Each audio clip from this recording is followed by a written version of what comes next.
स्वागत है आप सभी का हमारे इस चैनल पर। तो मैं आपको पढ़ा रहा हूँ भौगोलिक विचारधारा।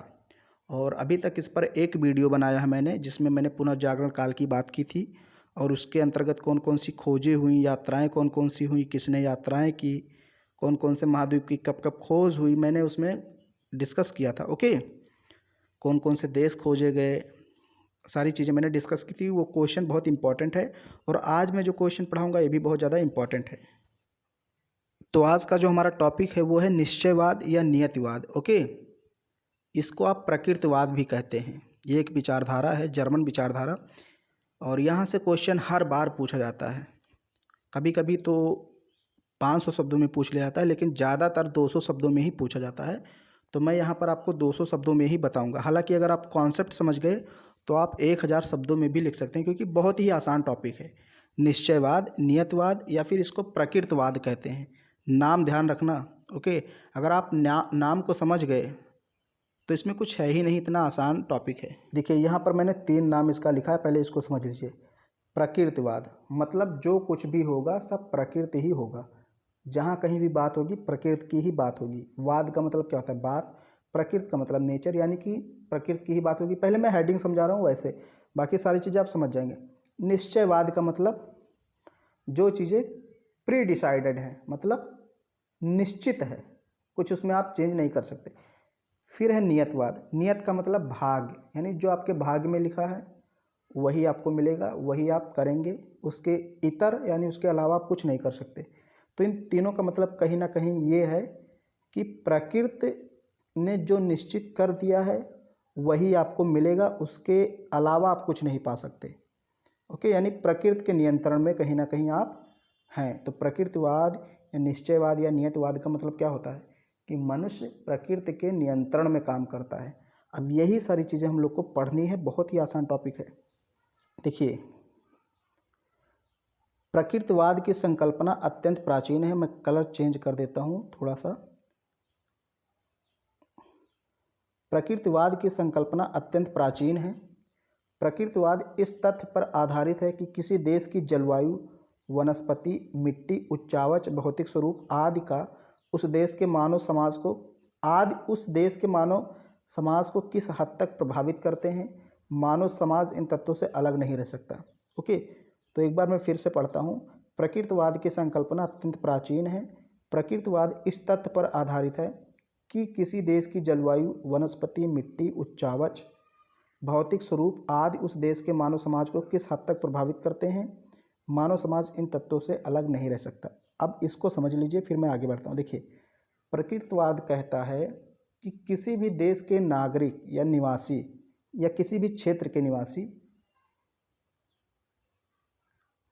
कैसे दिखेंगे, कैसे रहेंगे, उनकी भाषा क्या होगी, वो निर्भर करता है वहाँ की मिट्टी पर, वहाँ की उच्चावच पर, वहाँ की भौतिक स्वरूप, वहाँ की वनस्पति, वहाँ की जलवायु पर। ओके, मतलब ये जो वनस्पति है, जलवायु है, मिट्टी है, उच्चावच है, भौतिक स्वरूप है, ये अपने क्षेत्र के निवासियों पर अपना प्रभाव डालती है।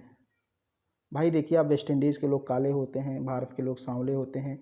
जो उत्तरी क्षेत्र के हैं, यानी कि महाद्वीप मतलब जैसे ठंडे प्रदेशों के हैं, वो गोरे होते हैं, जैसे इंग्लैंड, फिनलैंड, नॉर्वे, स्वीडन, यहाँ के जो लोग होते हैं ये गोरे होते हैं। तो प्रकृति का प्रभाव पड़ता है। ओके, वहाँ की जलवायु, वनस्पति, मिट्टी, उच्चावच, भौतिक स्वरूप आदि उस देश के मानव समाज को प्रभावित करते हैं। यही कहती है प्रकृतिवाद। ओके, तो इतना आपको समझ में आ गया होगा। आगे है, प्रकृतिवाद के अनुसार मानव भूतल से उत्पन्न हुआ है। मानव की उत्पत्ति किससे हुई? जमीन से, यानी भूतल से उत्पन्न हुआ है। प्रकृति उसका लालन पालन करती है और मानव का लालन पालन यानी कि पालन पोषण आप कह सकते हैं। लालन पालन थोड़ा सा अजीब बोलने में लगता है। तो पालन पोषण कौन करता है मनुष्य का? प्रकृति करती है। उसे भोजन देती है, उसके कार्यों का निर्धारण करती है तथा उसके विचारों को निर्देशित करती है। यानी कि प्रकृति ही मनुष्य को उत्पन्न करती है, मानव को उत्पन्न करती है, उसका पालन पोषण करती है, उसे भोजन देती है और उसके कार्यों का निर्धारण करती है। मतलब प्रकृति ही हमें बताती है कि हमें कौन सा काम करना चाहिए, कौन सा नहीं करना है, और हमारे विचारों को भी प्रभावित करती है। यानी हमारे विचारों को निर्देश देती है कि ये सोचो, ये ना सोचो। ये कौन कहता है? ये प्रकृतिवाद सिद्धांत के अनुसार ये सारी चीज़ें हो रही हैं। ओके, फिर आगे है, इस प्रकार प्रकृतिवाद या निश्चयवाद में बताया गया है कि मानव प्रकृति का क्या है, गुलाम।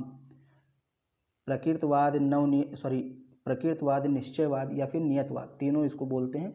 तो इसमें बताया गया है कि मानव प्रकृति का गुलाम है, मानव पर प्रकृति अपना पूर्ण नियंत्रण रखती है। प्रकृतिवाद को नियतवाद भी कहा जाता है। नियतवाद की विचारधारा को मानने वाले लोगों को जियोक्रेट कहा जाता है। ओके, ये याद रखना है कि जो नियतवाद की विचारधारा को मानते हैं उनको कहा जाता है जियोक्रेट, यानी कि जो लोग मानते हैं कि भाई मनुष्य पर पूरा का पूरा नियंत्रण प्रकृति का है, तो वो लोग जियोक्रेट कहलाते हैं।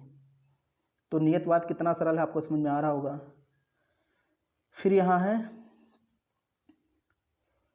प्रकृतिवाद विचारधारा की उत्पत्ति मुख्यतः जर्मनी से मानी जाती है। ओके, जर्मनी देश आप जानते हैं जिसकी राजधानी बर्लिन है, यूरोपीय महाद्वीप में स्थित है।